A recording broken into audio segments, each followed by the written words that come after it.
Good morning students. આપણે ભણીએ છીએ material and production management sem 3 SYBCom માલ સામાન અને ઉત્પાદન સંચાલન. મિત્રો, આપણે વાત કરી તે પ્રમાણે માલ સામગ્રી ના ઉત્પાદનમાં માલ સામગ્રીનું પ્રમાણ તેની પડતરના 50% થી 80% જેટલું હોય છે. વાત એવી છે કે ખરીદેલ માલ સામાન ખર્ચમાં 10%ની બચત કરવામાં આવે તો વેચાણમાં 10% કરતાં વધારો કરવાથી જે નફો મળે તેની બરાબર થાય છે. હવે આપણે જાણીએ છીએ કે આજના હરીફાઈના યુગમાં વેચાણમાં 10% વધારો કરવું એ બહુ મુશ્કેલી ભર્યું છે, બહુ તકલીફ ભર્યું છે. પરંતુ જે કંઈક ઉત્પાદન થાય છે એની અંદર માલ સામગ્રીના ખર્ચમાં જે 10%નો ઘટાડો કરવામાં આવે, એટલે કે માલ સામાન કાચા માલની ખરીદી વગેરે વગેરે જેનું ખરીદી કરવામાં આવે, એ ખરીદીમાં જો 10%નો ઘટાડો કરવામાં આવે તો આપણે વેચાણમાં જે મહેનત કરવાની છે 10% નફો વધારવાની, એ મહેનત ઓછી થાય એમ કહી શકો. અથવા તો એ મહેનત કરીએ તો પ્લસ થાય, 10 દુના 20% નફો થાય, એવો કહેવાનો ભાવાર્થ છે. તો હવે પછી આપણે આગળ ચાલીએ. ફરીને પાછું એકવાર હું તમને રિપીટ કરાવી દઉં છું કે સંચાલન જે કરવાનું છે એ માલ સામગ્રીનું સંચાલન સામાન્ય રીતે આપણે સંચાલન રોજબરોજના કાર્યમાં જોઈએ છે, એ આપણે જોયું છે. હવે આપણે આગલા પોઈન્ટ્સ પર ચાલીશું કે માલ સામગ્રી સંચાલનનું કાર્યક્ષેત્ર. તો માલ સામગ્રી સંચાલનના કાર્યક્ષેત્રમાં કઈ બાબતોનો સમાવેશ થાય છે? તો કે એક તો ખરીદ કાર્ય પરચેઝિંગ. મોટાભાગના લેખકો માલ સામગ્રી સંચાલનના કાર્યક્ષેત્રમાં આ મુખ્યત્વે કાર્યોનો જે સમાવેશ કરે છે એની વાત કરું છું. તો કે પહેલું છે ખરીદ કાર્ય પરચેઝિંગ.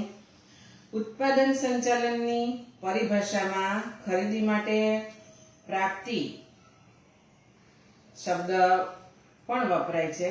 સરળ ભાષામાં કહી શકાય કે ખરીદી એટલે રોકડ અથવા અન્ય અવેજના બદલામાં કોઈ ચીજ વસ્તુ, માલ સામાન કે સેવાની પ્રાપ્તિ. વ્યવસ્થિત ખરીદીનો મુખ્ય ઉદ્દેશ ધંધાદારી સાહસને ઉપયોગી કાચો માલ અને જરૂરી સામગ્રી તથા સેવાઓ વગેરે જરૂરી જથ્થામાં યોગ્ય કિંમતે, યોગ્ય સમયે, યોગ્ય ગુણવત્તા મુજબ મેળવી આપવાનો છે. માલ સામગ્રીનું કાર્ય તે ખરીદ વિભાગનું પ્રાથમિક કાર્ય છે. ખરીદીમાં માત્ર કાચા માલની ખરીદીનો સમાવેશ થતો નથી, પરંતુ કાચા માલની ખરીદી ઉપરાંત જરૂરી સાધનો, ઓજારો, યંત્રો વગેરેની ખરીદીનો સમાવેશ પણ ખરીદીના અર્થ સાથે સાંકળવામાં આવે છે. અત્યારે આધુનિક ઔદ્યોગિક જગતમાં ખરીદીના કાર્યનું મહત્વ બધાએ સ્વીકારેલું છે. ખરીદ કાર્ય માલ સામાન સંચાલનનું એક અતિ મહત્વનું કાર્ય છે. માલ સામગ્રી અંકુશ વિભાગ કે માલ સંગ્રહ વિભાગ તરફથી ખરીદ માગણી પત્ર મળે એટલે ખરીદ વિભાગે ખરીદીનું કાર્ય કરવાનું રહે છે, આપણે જાણીએ છીએ. આ માટે જુદા જુદા સપ્લાયરો પાસેથી ભાવો મંગાવે છે. આવેલ ભાવોનું પરિશિષ્ટ બનાવવામાં આવે છે અને તેને આધારે સપ્લાયર નક્કી કરે છે.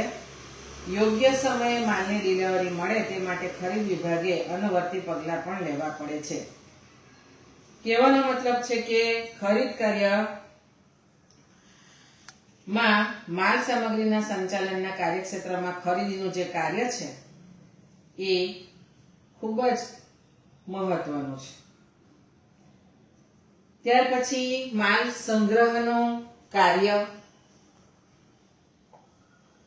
માલ સંગ્રહના કાર્યમાં માલ સંગ્રહનું કાર્ય ફક્ત સ્ટોર્સમાં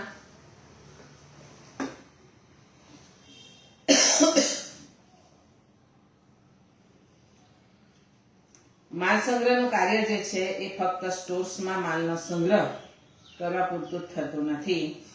ઓર્ડર મુજબનો માલ આવે તે મેળવી સરખાવી જોવો, તેનો વ્યવસ્થિત સંગ્રહ કરવો અને જરૂર મુજબ યોગ્ય રીતે તે પહોંચાડવું, એ બધા જે કામો છે એનો સમાવેશ સ્ટોર્સમાં થાય છે.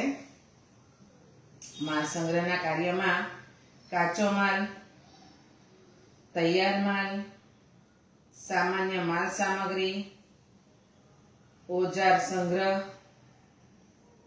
વગેરે અલગ અલગ વ્યવસ્થા રાખવામાં આવે છે. ઓર્ડર મુજબનો માલ આવે એટલે માલ આવક વિભાગ તે તપાસે છે. ઓર્ડર મુજબનો જથ્થો મળ્યો છે કે નહીં, કેટલા પેકિંગમાં મળ્યો છે વગેરે તપાસે છે. જો ખરીદ ઓર્ડરની નકલ તેની પાસે હોય તો તેની સાથે આવેલ માલ સરખાવી જુએ છે. ત્યાર પછી તેની ગુણવત્તાની ચકાસણી કરવામાં આવે છે અને ગુણવત્તાની ચકાસણી માટે એ માલને ઇન્સ્પેક્શન વિભાગને સોંપવામાં આવે છે. આવેલા માલની નોંધ રાખવા માલ આવક પત્રક તૈયાર કરે છે અને એની સાથે માલ સ્ટોર્સમાં મોકલે છે. ત્યાં સ્ટોર કીપર આવેલા માલને અગાઉથી નક્કી કરેલા સ્થળે ગોઠવે છે અને તેની નોંધ બિન કાર્ડ પર કરે છે. માલનો સંગ્રહ એવી રીતે કરવામાં આવે છે કે જેથી બગાડ થાય નહીં, ચોરાય નહીં, વળી માલને અનુરૂપ એવી જગ્યાએ તેનો સંગ્રહ કરવામાં આવે છે. માલ સામાનના હેરફેર યોગ્ય સાધનોનો ઉપયોગ કરે જેથી હેરફેરનો ખર્ચ ઓછામાં ઓછો થાય. માલ ખરીદનારે માલ ખરીદીમાં માલ સંગ્રહના કાર્યમાં માલના હેરફેરનો પણ ખ્યાલ રાખવો જોઈએ. માલ હેરફેરની વ્યવસ્થા સરળ બનાવવી જોઈએ. માલની ડિલિવરી યોગ્ય સમયે મળે તે જોવું જોઈએ અને માલ યોગ્ય સ્થળે સંગ્રહાય છે કે જ્યાં માલનો બગાડ ન થાય. માલનો પ્રકાર જોઈ અને એને ઓછામાં ઓછો બગાડ કે નહિવત બગાડ થાય એવા સંગ્રહમાં સંગ્રહવો જોઈએ. ત્યાર પછી જે વિભાગને માલની જરૂર હોય તે નિયત કરેલ વિધિ મુજબ માંગણી પત્ર ભરીને મોકલે એટલે સ્ટોર કીપર માલ ઇસ્યુ કરે છે. દાખલા તરીકે અમુક માલ લોન પર આપવામાં આવે છે જે અમુક સમય પછી પરત કરવાના હોય છે અથવા તેનો હિસાબ રજૂ કરવાનો હોય છે. માલ ઇસ્યુ અંગેની નોંધ પણ બિન કાર્ડ પર થાય છે અને છેવટનો સ્ટોક નોંધાય છે. ત્યાર પછી માલ સામગ્રી સંચાલનના કાર્યક્ષેત્રમાં માલ છોડાવવો અને રવાના કરવો, clearing and forwarding or traffic. ખરીદેલો માલ આવે ત્યારે રેલવે, સ્ટીમર કે ટ્રાન્સપોર્ટ કંપનીમાંથી તે છોડાવવો અને ઓર્ડર મુજબ તૈયાર માલ રવાના કરવો વગેરે કાર્ય આ વિભાગ કરે છે. માલ અંગેના જરૂરી દસ્તાવેજો ટ્રાફિક વિભાગ પાસે કાં તો ખરીદ વિભાગ તરફથી આવે છે અથવા સપ્લાયર તરફથી સીધા જ આ વિભાગને મળે છે. આ દસ્તાવેજો મળે એટલે તે રેલવે, સ્ટીમર કે ટ્રાન્સપોર્ટ કંપનીની ઓફિસનો સંપર્ક સાધે છે. તેમનો જે ખર્ચ ચૂકવવાનો હોય તે ચૂકવી માલની ડિલિવરી મેળવી લે છે. જો માલમાં ઘટ પડે કે માલ ગુમ થયો હોય તો દાવો નોંધાવવાનું કામ પણ આ વિભાગ કરે છે. ત્યાર પછી એની અંદર નેક્સ્ટ પોઈન્ટ આવશે કે માલ સામગ્રી અંકુશ, સ્ટોક કંટ્રોલ. આ જે માલ સામગ્રી અંકુશનું કાર્ય છે એ માલ સામગ્રીનો ખર્ચ બચાવવા માટે ઉપયોગી છે. દરેક પ્રકારની માલને એક તદ્દન નિશાની આપી, એક સંજ્ઞા આપી તેની વિગતો દર્શાવતો બિનકાર્ડ તૈયાર કરવામાં આવે છે. આ કાર્ડ પર દરેક પ્રકારની માલ સામગ્રીનો થોડો અને વધારે, લઘુત્તમ અને ગુરુત્તમ જથ્થો નક્કી કરી નોંધવામાં આવે છે. આવું કરવાથી માલ ગુરુત્તમ સપાટીથી વધી જતો નથી કે તેને પરિણામે આપણે બિનજરૂરી મૂડી રોકાણ થઈ જતું નથી, એનો ખ્યાલ આવે છે. લઘુત્તમ જથ્થો એટલે કે ઓછા જથ્થાને લઈને એવો ખ્યાલ આવે છે કે માલ સામાનની અછત તો નથી વર્તાતી ને, અને અછતને કારણે ઉત્પાદન અટકી પડે એવી કોઈ પરિસ્થિતિ ઉપસ્થિત તો નથી થતી ને.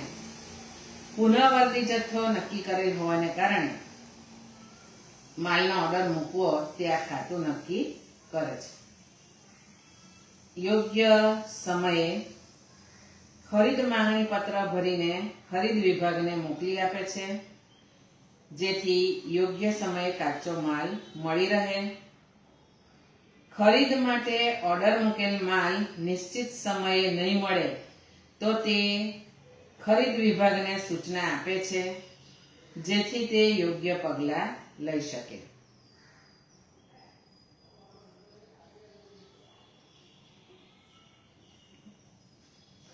તે ઉપરાંત માલ સામગ્રી અંકુશની અ-બ-ક પદ્ધતિ દ્વારા માલ સામાન ખર્ચ પર અંકુશ રાખવામાં આવે છે.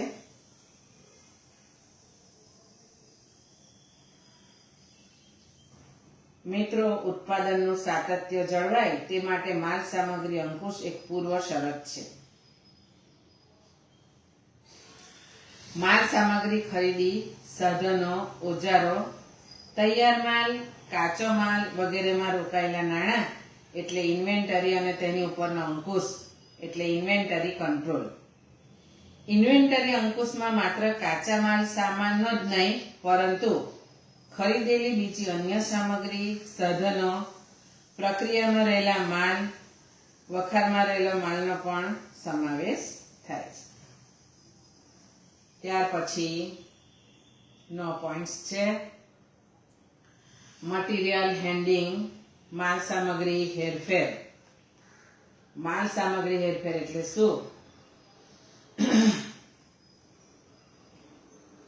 તો કે દરેક કંપનીમાં માલ સામાનની હેરફેર કે વહન થાય જ છે, કે કંપનીમાં માલ બને એટલે ત્યાં ને ત્યાં પડી રહેતો નથી અને એક જગ્યાએથી બીજી જગ્યાએ વહન કરવો પડે છે.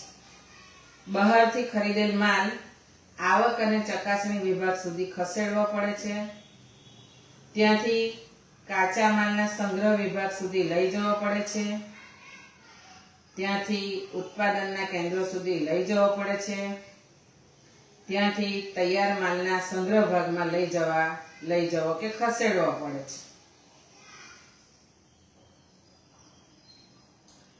માલ સામાનની હેરફેર કે વહન વસ્તુનું સ્વરૂપ બદલતો નથી, છતાં વસ્તુના ઉત્પાદન માટે તે ખૂબ ઉપયોગી ક્રિયા છે. માલની હેરફેર નહીં કરવી એ જ માલ સામાનની શ્રેષ્ઠ હેરફેર છે. પણ આ વ્યવહારુ નથી, કારણ કે માલની હેરફેર અનિવાર્ય છે. માલ સામાનની કાર્યક્ષમ હેરફેર ઉત્પાદન ખર્ચ ઘટાડે છે. માલ સામાનના સંગ્રહની જગ્યાઓનો શ્રેષ્ઠ ઉપયોગ કરી સંગ્રહ ખર્ચ ઘટાડે છે. કહેવાનો મતલબ છે કે માલ સંગ્રહની જગ્યા પણ તમે એવી રીતે એનું સંચાલન એટલે કે એવી રીતે ગોઠવણી કરો કે માલ સામાનના વહન ખર્ચમાં વહનનું જે કાર્ય છે એની અંદર વધુ પડતી મુશ્કેલીઓ ન આવે. મુશ્કેલીઓ ન આવે એટલે કે ખર્ચ ઘટે, અને ખર્ચ ઘટે એટલે કે કંપનીને નફો વધારે થાય છે. ત્યાર પછીનો નવો પોઈન્ટ છે કે માલ સામગ્રી આયોજનની જરૂરિયાત. માલ સામગ્રી આયોજનની જરૂરિયાતમાં વસ્તુની ઉત્પાદન પડતરમાં માલ સામગ્રી મહત્વનો હિસ્સો ધરાવે છે. એટલે માલ સામગ્રીનું આયોજન યોગ્ય રીતે થવું જોઈએ, જેમાં માલ સામાન ક્યારે, કેટલા જથ્થામાં, કઈ કિંમતે, એનો સંગ્રહ કેવી રીતે કરવો, એના પર અંકુશ કેવી રીતે રાખવો, ગુણવત્તાની જાળવણી કેવી રીતે કરવી, તમામ પ્રશ્નોની વિચારણા આની અંદર કરવામાં આવે છે. માલ સામગ્રી આયોજનની જરૂરિયાત સામાન્ય રીતે હું કહું છું એ મુદ્દાઓ પરથી સ્પષ્ટ થાય છે. પહેલું તે કે ઉત્પાદન આયોજનમાં સરળતા, સફળતા. ઉત્પાદન આયોજનમાં કઈ વસ્તુનું ઉત્પાદન કરવું, કેટલા જથ્થામાં ઉત્પાદન કરવું, ઉત્પાદનની કઈ પદ્ધતિ અપનાવવી, કયા સ્થળે ઉત્પાદન કરવું, કયા સમયે ઉત્પાદન કરવું, એમાં કાચા માલનો કેટલી જરૂરિયાત છે, કેવી ગુણવત્તા જાળવવી વગેરે જેવા મહત્વના પ્રશ્નોની વિચારણા કરવામાં આવે છે. લોકોની માંગ અને લોકોના વપરાશ અનુસાર માલના જથ્થાનું ઉત્પાદન કરવું વગેરે વગેરે પ્રશ્નનો આની અંદર વિચાર કરવામાં આવે છે. હવે આના માટે આ પ્રશ્નોનો જ્યારે આપણે કોઈ પણ પ્રશ્નનો ઉકેલ કરવો હોય તો એના પર વિચારણા કરવામાં આવે, એટલે કે એના પર આપણે આયોજન કરવામાં આવે. આયોજન કરીએ તો આ સીધું અને સરળ થઈ જાય છે. કેટલોક માલ સામાન એવો હોય છે કે એનો ઉત્પાદનનો સમય પણ આપણે દાખલા તરીકે બહુ ઘોંઘાટ થતો હોય તો રાત્રિના સમય દરમિયાન નહીં કરવું જોઈએ, જેથી કરીને આજુબાજુના લોકોને ડિસ્ટર્બ થાય. માલ સામાનની જરૂરિયાત જેટલા જથ્થામાં છે એટલો પૂરતો, એટલે કે વધારે પણ નહીં એકદમ ઓછો પણ નહીં, એ પ્રમાણમાં કરવો જોઈએ. ઉત્પાદનનું સ્થળ જે છે એ કાચા માલના સંગ્રહ પર આધારિત છે. ઉત્પાદનનો સમય કાચા માલની ખરીદી ક્યારે કરવી તે નક્કી કરે છે. ટૂંકમાં ઉત્પાદન આયોજનના મહત્વના પ્રશ્નોનો ઉકેલ માલ સામગ્રી આયોજન હેઠળ મળી રહે છે. ત્યાર પછી ઉત્પાદન સાતત્ય. ઉત્પાદન સાતત્ય જાળવવાનો માલ સામગ્રી આયોજનનો મહત્વનો ઉદ્દેશ્ય છે.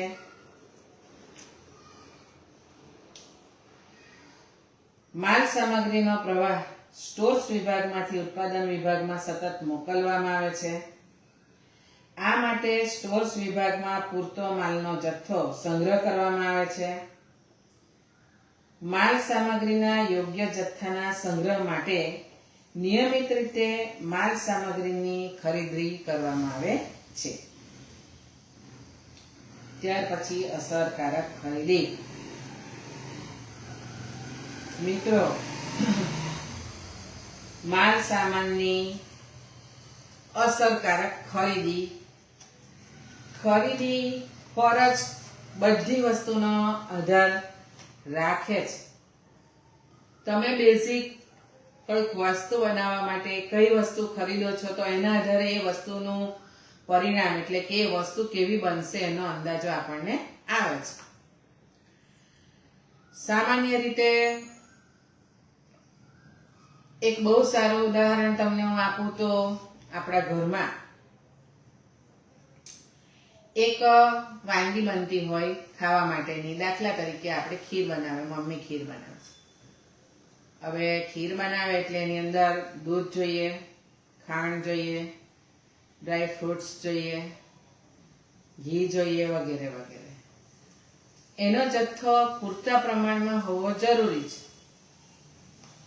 એટલે કે દાખલા તરીકે ઘરમાં 5 સભ્યો હોય તો 5 સભ્યોને પહોંચી રહે એટલો દૂધનો જથ્થો, એની અંદર ખાંડ એટલું પ્રમાણસર ડ્રાય ફ્રૂટ એટલી પ્રમાણસર ઘી વગેરે વગેરે હોવું જોઈએ. એ જથ્થાના આધારે આપણે કહી શકીએ કે આ ખીર કેવી બનશે. પરંતુ એ ખીર બનાવવા માટે જો થોડીક વસ્તુ ઓછી, એટલે કે કસર કરીને એની અંદરથી 25% માલ કાઢી લેવામાં આવે અને ત્યાર પછી જો એ બનાવવામાં આવે તો એની ગુણવત્તા જે આપણને યોગ્ય ગુણવત્તા જોઈએ છે એવી જળવાતી નથી. કહેવાનો મતલબ કે ખરીદીનો આધાર બહુ અસરકારક છે માલ સામગ્રી આયોજનમાં. માલ સામગ્રી આયોજનમાં માલ સામાનની જુદી જુદી સપાટીઓ નક્કી કરવામાં આવે છે. એમાં લઘુત્તમ સપાટી દ્વારા ખરીદ માટે ઓર્ડર મૂકવો તે નક્કી થાય છે. ઉપરાંત આર્થિક વર્દી જથ્થાની ગણતરી કરીને આર્થિક રીતે કરકસરભર્યો બને તે રીતે ખરીદીનો જથ્થો નક્કી કરવામાં આવે છે. એટલે કે માલ સામગ્રી આયોજન માલની ખરીદી માટેનો યોગ્ય સમય અને યોગ્ય જથ્થો નક્કી કરે છે. ત્યાર પછી ખર્ચ પર અંકુશ. કોઈ પણ વસ્તુ આપણે બનાવવાના હોઈએ એટલે એના ખર્ચ પર અંકુશ મૂકવાનું કામ એ પહેલું. કારણ કે ઔદ્યોગિક એકમો જે ઉત્પાદન કરે છે એનો મુખ્ય ઉદ્દેશ નફો કમાવાનો છે, અને નફો કમાવાનો છે તો જે કંઈક વસ્તુ એ બનાવે છે એના પર ખર્ચ મૂકવો એના માટે બહુ જ જરૂરી છે. કોઈ પણ વસ્તુમાં મહત્તમ નફો કમાવા માટે એનો કાચો માલથી લઈને એની દરેક વિભાગ પર અસરકારક જો અંકુશ મૂકવામાં આવે તો એ વસ્તુના જે વેચાણ થાય છે એમાં નફાનું પ્રમાણ વધારી શકાય છે. માલ સામગ્રી આયોજન દ્વારા આ શક્ય બને છે, કારણ કે માલ સામગ્રી આયોજન દ્વારા આર્થિક રીતે કરકસર ભર્યો એ બને છે. આ માલ સામગ્રી આયોજન દ્વારા આપણે એવી રીતે એનું આયોજન થાય છે કે ખરીદી કરકસર ભરી બને છે. ખરીદી માટેનો ઓર્ડર અને તેનો જથ્થો નક્કી કરવામાં આવે છે, જે આર્થિક વર્દી જથ્થાની ગણતરી દ્વારા નક્કી થાય છે, જેના કારણે વહન ખર્ચ અને ઓર્ડર ખર્ચમાં ઘટાડો થાય છે. આ ઉપરાંત સંગ્રહની જગ્યાનો મહત્તમ ઉપયોગ કરવા માટે યોગ્ય જથ્થાનો સંગ્રહ કરવામાં આવે છે, જેથી સંગ્રહ ખર્ચમાં ઘટાડો થાય છે. આ ઉપરાંત હેરફેર પર અંકુશ દ્વારા હેરફેર ખર્ચ ઘટાડવાના પ્રયત્નો કરવામાં આવે છે, અને આ રીતે અંકુશ મૂકવામાં આવે છે. નેક્સ્ટ પોઈન્ટ જોશું, બગાડ પર અંકુશ. માલ સામગ્રીનું આયોજન જ્યારે કરવામાં આવે છે ત્યારે એ કાચા માલ સામગ્રીનો સંગ્રહ થાય છે, અને ત્યાર પછી પ્રોસેસમાં જાય છે, અને ત્યાર પછી વસ્તુ ઉત્પન્ન થાય છે. તો માલ સંગ્રહ વિભાગ પર અસરકારક અંકુશ વ્યવસ્થા અમલમાં મૂકવામાં આવે ત્યાર પછી માલની આવક જાવક બાકી વગેરેની યોગ્ય નોંધ પણ રાખવામાં આવે તો બગાડ પર અસરકારક અંકુશ રાખી શકાય. ઉત્પાદન પ્રક્રિયા દરમિયાન અને માલની હેરફેર વખતે પૂરતી કાળજી રાખવામાં આવે છે. નેક્સ્ટ પોઈન્ટ જોઈશું, ગુણવત્તાની જાળવણી. આપણે જાણીએ છીએ કે અત્યારે હરીફાઈનો યુગ ચાલી રહ્યો છે. એક ધંધો ખોલીશું, એક વસ્તુનું પ્રોડક્ટ કરવાનો આપણે વિચાર જ કરીએ અને એને અમલમાં મૂકીએ, ત્યાં તો આપણે એ વસ્તુ ચાલુ કરીએ તો સામે બીજી 10 આપણા જેવી જ વસ્તુઓનું પ્રોડક્શન ચાલુ થઈ ગયેલું આપણે જોઈએ છે. અને આ એક તદ્દન દીવા જેવી વાત છે. એક જ પ્રકારના અનેક ઉદ્યોગો એક જ જગ્યાએ હોય છે. તો આવા સંજોગોમાં પોતાના માલની ગુણવત્તાની જાળવણી કરવી એ જે કંપનીના માલિકો છે એને જાળવણીમાં પૂરતું ધ્યાન આપવું જોઈએ. કારણ કે ઊંચી ગુણવત્તાવાળા માલની કિંમત પણ ઊંચી હોય અને નફો પણ વધારે હોય, અને આપણે હરીફાઈમાં અન્ય કંપનીઓ સામે જ્યારે ટકવું હોય ત્યારે અન્ય કંપનીનો જે માલ સામાન છે એની સરખામણીમાં આપણી ગુણવત્તા ઉચ્ચ જ હોવી જોઈએ. તો ગુણવત્તાની જાળવણી આ સામે તો કે માલ સામગ્રી આયોજનને લઈને આ વસ્તુ અમલમાં આવે છે. જે ગ્રાહકના સંતોષમાં ઊંચી ગુણવત્તાવાળા માલની ઊંચી ગુણવત્તાવાળી વસ્તુ ગ્રાહકના સંતોષમાં વધારો કરે છે, એટલે એની જાળવણી મહત્વની બાબત છે. આ માટે ગુણવત્તા અંકુશમાં માલ સામગ્રી ગુણવત્તા અંગે યોગ્ય ધોરણો નક્કી કરવામાં આવે છે, અને તે અનુસાર માલની ખરીદી કરવામાં આવે છે, તથા ખરીદેલ માલની તપાસમાં અયોગ્ય ગુણવત્તાવાળો માલ જણાય તો તે પરત કરવામાં આવે છે. સંગ્રહ વ્યવસ્થા દરમિયાન માલની ગુણવત્તા જાળવવા માટે અસરકારક સંગ્રહ વ્યવસ્થા અપનાવવામાં આવે છે. આમ માલ સામગ્રી આયોજન વડે માલની ગુણવત્તા જાળવી શકાય છે. ત્યાર પછી માલ સામગ્રી આયોજનને લઈને બિનજરૂરી રોકાણમાં ઘટાડો થાય છે. કોઈ વસ્તુનું આયોજન જ ના કર્યું હોય અને એ વસ્તુ આયોજન વગર જ આપણે અમલમાં મૂકી દીધી હોય તો કોઈ પણ વસ્તુનો બગાડ થવાનો સંભવ ઘણો જ વધી જાય છે.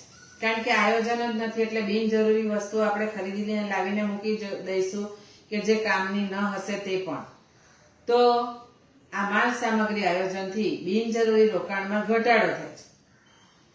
અહીંયા આગળ ધંધામાં કાયમી મૂડી મિલકતોમાં થયેલ મૂડી રોકાણનું જેટલું જતન કરવામાં આવે છે એટલું જતન માલ સામગ્રીમાં થતા રોકાણ પાછળ કરવામાં આવે તો ધંધાની નફાકારકતામાં બમણો વધારો થાય એવું કહી શકાય.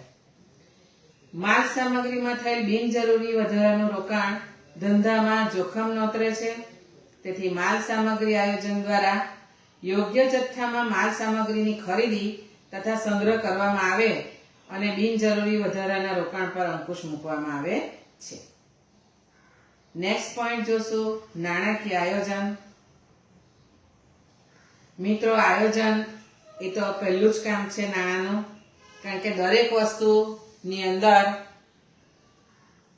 પૈસાની જરૂર પડે તો એ પૈસા જે છે નાણાંનું જો વ્યવસ્થિત આયોજન ન કરવામાં આવે તો શું થાય આપ કલ્પી શકો છો.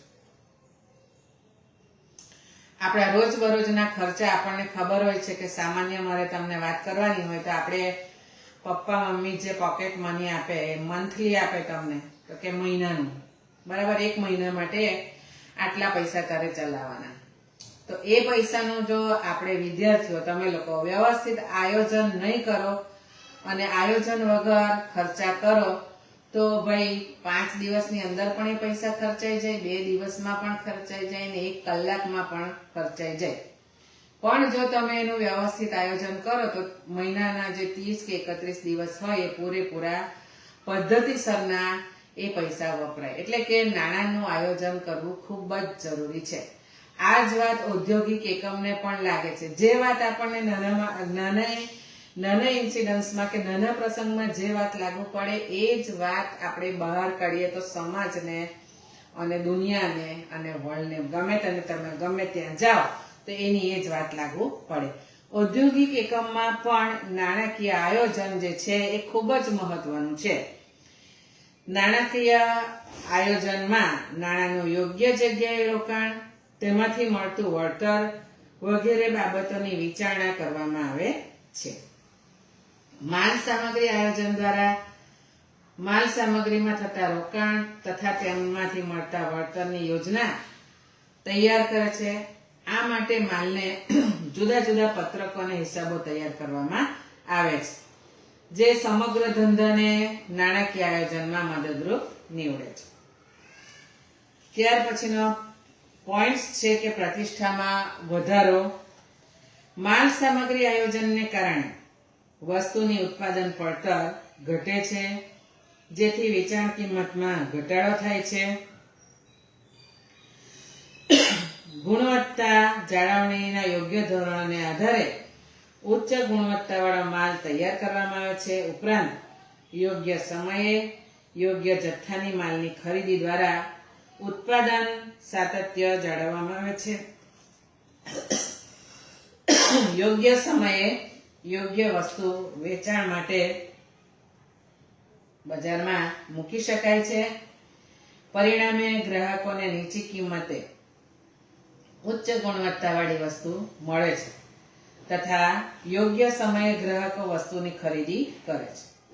એન્ડ લાસ્ટ પોઈન્ટ, ઉત્પાદનના સાધનોનો શ્રેષ્ઠ ઉપયોગ. માલ સામગ્રી આયોજન હેઠળ કાચો માલ, અર્ધ તૈયાર માલ, તૈયાર માલ, છૂટા ઓજારો વગેરે તમામ પ્રકારની માલ સામગ્રી પર દેખરેખ અને અંકુશની વ્યવસ્થા કરવામાં આવે છે. એટલે કાચા માલની વસ્તુ તૈયાર થાય ત્યાં સુધીની અંકુશની કાર્ય વ્યવસ્થા છે.